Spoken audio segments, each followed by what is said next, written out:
Asante sana Robert Gakure kwa taarifa hiyo.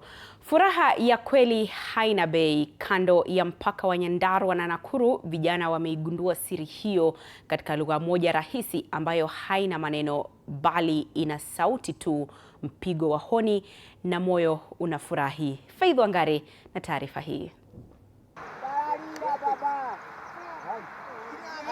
Hapa kwenye lango la kuingia kaunti ya Nakuru kutoka kaunti ya Nyandarua, vijana wa mpaka huu wako pilka pilka.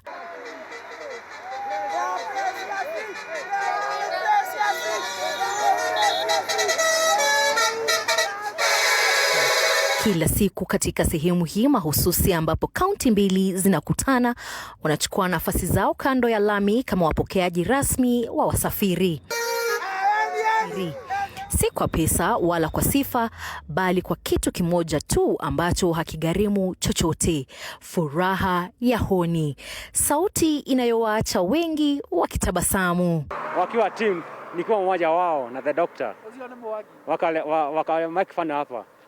Sasa wakati wali make fun hiyo fun, hawako wameza masaa mawili, 100K kaingia kwa TikTok. Kwa kila the fun day wako na 1K. Sasa hii kitu inaenda. Na madereva nao wamo katika faraja hii.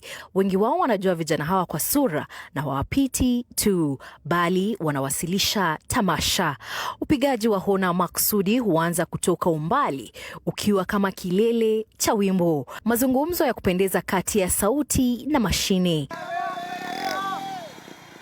Ukifika utukufu wake hasa hapa mpakani mwa kaunti mbili, Nakuru na Nyandarua. Miongoni mwao, vijana hawa wamejenga lugha yao kamili ya barabara kuu. Kila gari linapata jina, si kutoka kwa mtengenezaji wake, bali kutoka kwa vijana wenyewe, likikabidhiwa kulingana na ukubwa, sauti na kasi yake. Lori nzito iliyobeba mzigo kupita kiasi linapata jina moja. Gari jeuri la kasi linapata jina lingine. Waendesha pikipiki nao wanajulikana kwa pamoja kama Brayo, jina lililozaliwa kutoka kwa Brian the Biker anayefahamika sasa kwenye mitandao na safari zake za ujasiri katika ukanda huu. Hapa kwenye mpaka wa Nyandarua na Nakuru, hata barabara ina utamaduni wake, lakini nyuma ya kicheko hicho kuna hadithi nyingi ya kimya zaidi. Uchumi mkali hauachi vijana hawa wala famili zao.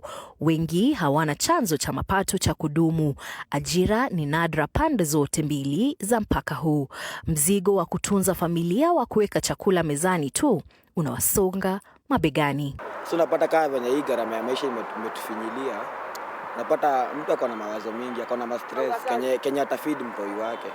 Sasa unapata kama sisi, yes hatuna watoi, but hiyo familia yetu akina wazae, akina madhe wanasafa hiyo gharama ya maisha. Na bado wanakuja kila siku kwenye mpaka huu ambao hauwadai chochote, lakini unawapa kila kitu: furaha ya hisia.